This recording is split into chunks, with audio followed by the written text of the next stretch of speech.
Friends, केम छो? आजे आपणे बनावीशुं शियाळा स्पेशियल वसानो खजूर पाक। ठंडीनी सीजनमां खजूर खावुं शरीर माटे खूब ज फायदाकारक छे अने खजूर पाक बनावવો खूब ज सरळ छे अने फटाफट बनी जाय छे।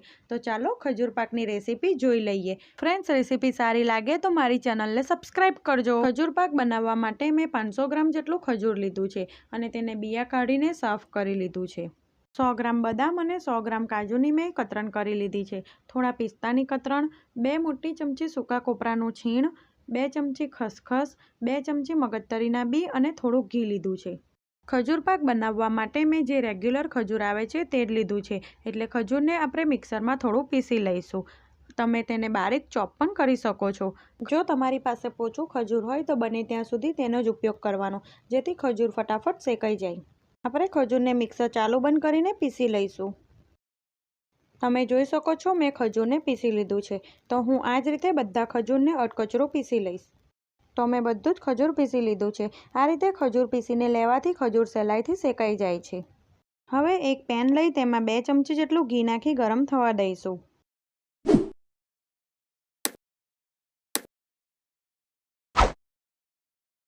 घी गरम थता जे काजू बदाम समारीने राख्या छे ते उमेरीशुं। थोड़ाक पिस्ता उमेरीशुं अने गैसनी फ्लेम स्लो राखी ड्रायफ्रूटने 2 થી 3 मिनिट शेकी लईशुं। तमे आमां बीजा ड्रायफ्रूट पण नाखी शको छो, जेम के अखरोट, सूकी द्राक्ष अने ड्रायफ्रूटनुं प्रमाण तमे वधु ओछुं पण करी शको छो।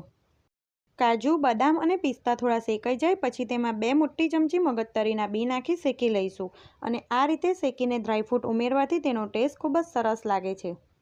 તમે જોઈ શકો છો ડ્રાયફ્રૂટ એકદમ સરસ શેકાઈ ગયા છે। તો ગેસની ફ્લેમ બંધ કરી દઈશું અને એક બાઉલમાં કાઢી લઈશું। ફરી એ જ પેનમાં 2 મોટી ચમચી જેટલું ઘી ગરમ કરવા મૂકીશું।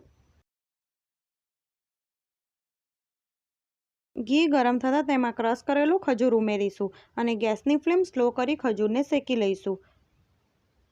ઘી અને ખજૂર બરાબર મિક્સ થઈ જાય ત્યાં સુધી ખજૂરને શેકવાનું છે। ખજૂર શેકાશે એટલે તે સોફ્ટ થઈ જશે। खजूर शेकवा माटे बने त्यां सुधी नॉनस्टिकनुं वासन लेवुं जेथी खजूर नीचे चोंटे नहीं। आटलुं खजूर शेकाता लगभग 4 થી 5 मिनिट जेटलो समय लागे छे। खजूरने आपणे सतत हलावता रहीशुं अने गैसनी फ्लेम स्लो ज राखीशुं। 5 मिनिट पछी तमे जोई शको छो खजूर आपणुं एकदम सरस शेकाई गयुं छे अने खजूर शेकाशे एटले आ रीतनुं सॉफ्ट थई जशे। हवे आपणे तेमां शेकेला ड्रायफ्रूट उमेरीशुं। 2 चमची खसखस અને 2 ચમચી સૂકા કોપરાનું છીણ ઉમેરીશું। બધું સારી રીતે મિક્સ કરી લઈશું। હવે આપણે ગેસની ફ્લેમ બંધ કરી દઈશું કેમ કે ખજૂર પણ ગરમ છે અને ડ્રાયફ્રૂટને પણ પહેલાં આપણે શેકેલા જ છે। બધું સારી રીતે મિક્સ થઈ ગયું છે। હવે આ મિશ્રણને આપણે થોડું ઠંડુ થવા દઈશું। આ મિશ્રણમાંથી તમે ખજૂરના લાડુ અથવા તો ખજૂર રોલ પણ બનાવી શકો છો। મેં પહેલેથી જ મોલમાં થોડું ઘી લગાવીને બટર પેપર લગાવી દીધું છે। ખજૂર પાકનું મિશ્રણ થોડું ઠંડુ થઈ ગયું છે તો મોલ્ડમાં ઉમેરી તેને સરખું કરી લઈશું। જો તમારી પાસે આ રીતનું મોલ્ડ ના હોય તો તમે થાળીમાં પણ ખજૂર પાકને સેટ કરી શકો છો, પણ બટર પેપર અથવા તો પ્લાસ્ટિક લગાવવું જરૂરી છે જેથી તે સહેલાઈથી નીકળી જાય। બધા ખજૂર પાકને સારી રીતે સરખો કરી લીધો છે। ઉપરથી થોડી ખસખસ અને થોડો ડ્રાયફ્રૂટ નાખીશું। હવે 1 થી 2 કલાક ખજૂર પાકને સેટ થવા દઈશું। 1 કલાક પછી તમે જોઈ શકો છો ખજૂર પાક સરસ સેટ થઈ ગયો છે। તો તેના ચોરસ પીસ કરી લઈશું।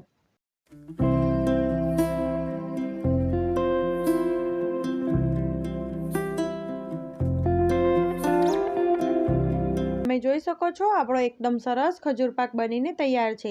આ ખજૂર પાક 15 થી 20 દિવસ સુધી સારો રહે છે। આટલા માપમાંથી 600 થી 700 ગ્રામ જેટલો ખજૂર પાક બને છે। તો તમે પણ આ રીતે એક વખત ખજૂર પાક જરૂરથી બનાવજો અને તમારો ખજૂર પાક કેવો બન્યો તે મને કોમેન્ટ કરી જણાવજો। ફ્રેન્ડ્સ, રેસીપી સારી લાગે તો મારી ચેનલને સબસ્ક્રાઈબ કરજો। આવી જ બીજી નવી રેસીપી સાથે ફરી મળીશું। ત્યાં સુધી આવજો।